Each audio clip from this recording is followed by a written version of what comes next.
Bishop Craig Berglund, presiding bishop of the Universal Anglican Church, out here in a construction area. I don't know if you can see it. We'll do a little 360 kind of work here. There's a stream behind me just over there. It's a drainage stream that takes storm runoff and adds it to a river that's already polluted and nearly dead. But it's done in an attempt to avert flooding. There's also, behind the camera there, another spot where a big hole essentially has been dug in the ground, because the more of the surface of the earth we pave, the more we have to create places for natural things like water from storms to run off into.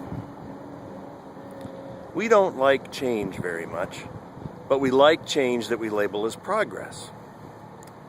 The events just yesterday at the Boston Marathon, where an apparent terrorist attack caused the death of now at least 3 individuals and the injuring of hundreds of people, lead us to ask questions about change. How can we control the kinds of change we don't like? How can we stop these kinds of attacks from happening? The question is we can't, or the answer rather is we can't. These things are going to happen.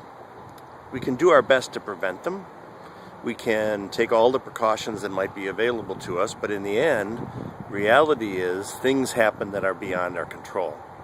And at times like this, it's perfectly natural to ask, where was God in all of this? I want to say that that's the wrong question of the wrong being in the wrong situation. You see, if it was the nature, if it was the character, if it was the quality of God to fly in like some sort of divine Superman with a red S on its chest and a big red cape waving in the background, then you and I would be able to find at least one person throughout all of history that had had that experience of God. And yet the truth is that none of us can, and the reason is that God doesn't work that way.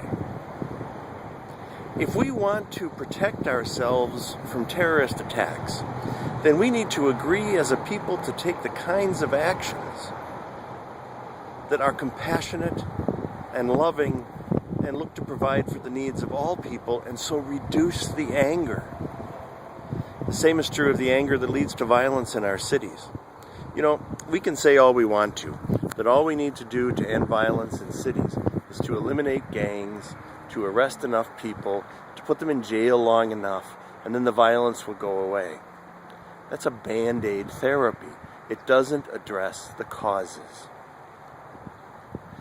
Change, like the rain that comes down and makes these drainage ditches behind me necessary, because of the actions we have taken, is no regarder of human ideas, of human schemes. And yet some of the change we like the least is caused by our lack of compassion, by our obsession with progress, by our notion that life is a grand competition. My thoughts and prayers go out to all of those affected by the tragedy in Boston. But if we want to avert further tragedy, the truth is we're going to have to make meaningful change.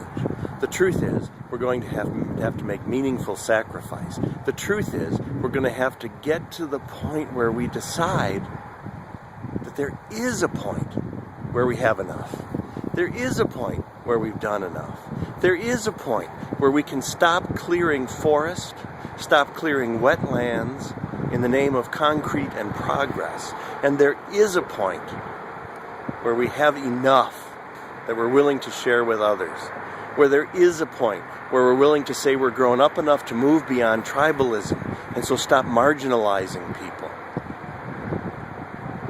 If you doubt that that happens, I would ask you to look into the events following the explosions at the Boston Marathon that involved a Saudi man who was seen running from the scene.